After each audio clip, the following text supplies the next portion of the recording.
पाहूया headlines. Headlines brought to you by Chitale बिंजे बार, तुमचा आवडता नमकीन बार आता तुमच्या जवळच्या दुकानांमध्ये उपलब्ध।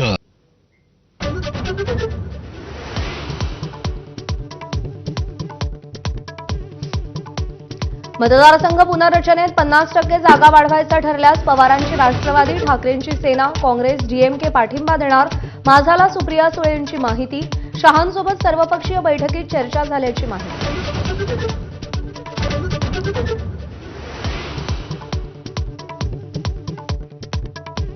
डिलिमिटेशनला पवार ठाकरेंचा पाठिंबा नाही, पण दुरुस्त्या केल्यास विचार करू।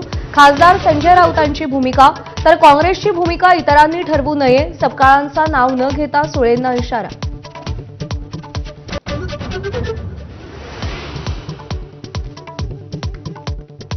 प्रफुल्ल पटेल, सुनील तटकरे, जयंत पाटील यांची मुख्यमंत्र्यांच्या निवासस्थानी 1.25 तास चर्चा।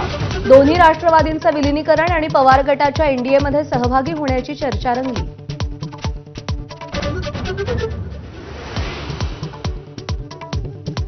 तटकरे पटेलांसोबत मुख्यमंत्र्यांची भेट घेतल्याच्या वृत्ताचा जयंत पाटील यांच्याकडून इन्कार। अजित पवारांच्या निधनानंतर विलीनीकरणाबाबत चर्चा नाही, जयंत पाटलांचं स्पष्टीकरण। एकनाथ शिंदे यांची अमित शहांसोबत तासभर चर्चा। शिवसेनेत नव्यानं आलेले 6 खासदार आणि भाजपचे राष्ट्रीय अध्यक्ष नितीन नवीन चर्चेत सहभागी। मतदारसंघाच्या विकास कामावर भेटल्याचा शिंदेंचा खुलासा।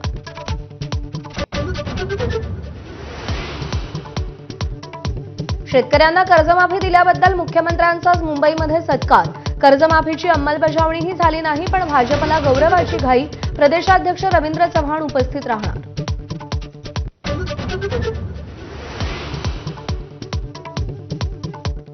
समृद्धी महामार्गावर प्रवासादरम्यान पतीकडून पत्नीची गळा दाबून हत्या। उत्तर प्रदेशातला सलमान खान मृतदेह कारमध्ये घेऊन 70 किलोमीटर प्रवास करत पोलिसांना शरण, सोबत 3 लहान मुलं। पुण्यात कोथरूडमध्ये 8 ते 10 जणांचा मोबाईल दुकानात काम करणाऱ्या तरुणावर कोयत्यानं हल्ला, तर 8 ते 10 जणांच्या टोळक्याची सोसायटीत शिरून गाड्यांची तोडफोड।